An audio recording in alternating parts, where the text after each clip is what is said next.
Hi there, welcome to my views and news. Three news stories. Firstly, apology from the TPLF. Tigray People's Liberation Front. Why did TPLF apologize? What is the reason? Secondly, Ethiopian Air Force units have taken action against Fano fighters in the Amhara region. It seems that different units of Ethiopian military are part of the military operation against Fano fighters. And thirdly, Eritrea is supporting Russian naval presence in the Red Sea against the deployment of Western forces. Russian ambassador to Eritrea spoke a few hours ago about that. Firstly, was TPLF, Tigray People Liberation Front, has formally apologized to the National Election Board of Ethiopia, reportedly. TPLF has written a letter of apology. It was not made public. Why did TPLF apologize to the NABE, National Election Board of Ethiopia? Well, before the start of war in Tigray in November 2020, election was held in Tigray. That election was declared null and void by Ethiopian Parliament, by Ethiopian National Election Board. Back then, TPLF accused Abiy, that Abiy wanted to extend his power, extend his tenure. He was not sincere in steering the country towards genuine election. That was the time of COVID as well, I think. So TPLF held elections, but no one recognized the elections. No one means federal institutions did not recognize the elections.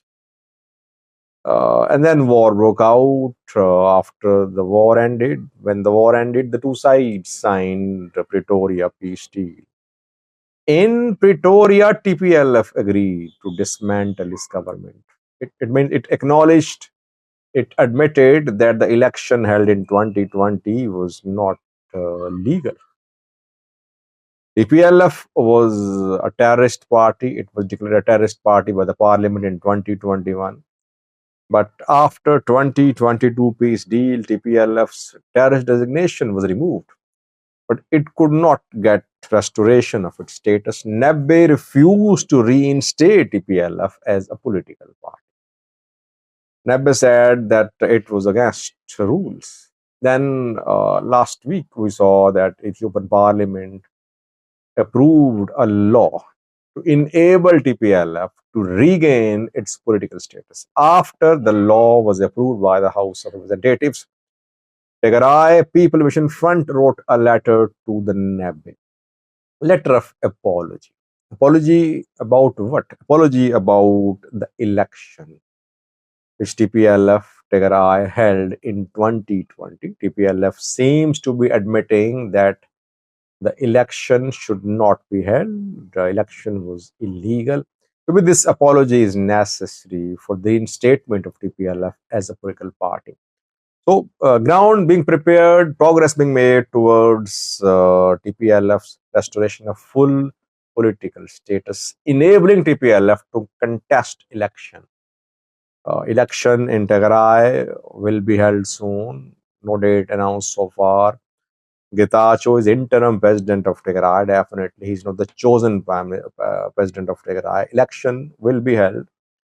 Fed the election too. Then maybe MPs from Tigray will become part of House of Representatives as well. Secondly, viewers, Ethiopian Air Force units have taken action against Fano fighters. They have recovered some vehicles. It was announced by Ethiopian National Defense Force. So Ethiopian Air Force is also part of the military operation against Fano fighters. In the Amhara region, state of emergency has been lifted, or it was not extended. It expired last week. But military operation still ongoing, and all units of military, all forces are part of this operation. Not just infantry, not just army, but army, ground forces, naval forces, air Force. All are coordinating, and their ground units, their infantry is mainly part of ground forces, but commando units operate in Navy, in Air Force as well. These commando units are part of the operations against Fano fighters in the region, Amhara region. Ethiopian Air Force airborne units announced yesterday that they recovered 7 vehicles from extremists. Extremists is the term used by the Ethiopian forces for Fano fighters. They did not say the word Fano, but they said extremist forces. Whenever they say extremist forces, they mean Fano fighters. 7 vehicles were carrying fertilizer. They were being held in Mirhabate, Kambolcha, according to the military. Military took action and the vehicles were recovered. It has been claimed by the Ethiopian Air Force. Lastly, viewers, Eritrea, Russian ambassador to Eritrea gave an interview to Russian news agency 2 days ago. Russia definitely wants to have its naval presence in around Red Sea. It has been in talks with Eritrea about the establishment of naval base. Don't know what happened. It is in talks with Sudan. Two talks have made some progress. It wants to establish a naval base in Sudan on Red Sea. US opposing, Western countries opposing, but reportedly Russia and Sudan have made some progress towards the establishment of Russian naval base here. According to Russian ambassador to Eritrea, Eritrea is fully supportive of the presence of Russian navy in the area. And Eritrea rejects the unilateral deployment of Western forces against Houthis, against Yemen in the Red Sea.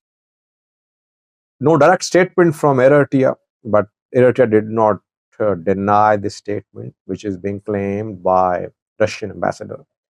It means that Eritrea is actively backing the deployment of Russian navy, either in Russia, either in Eritrea or in Sudan. Eritrea also criticizes the deployment of Western forces to Africa. It says that Western forces want to annex, not annex, the Western forces want to control African resources. They're colonizers. But when it comes to Russian and Chinese expansion in Africa, Eritrea does not say a word.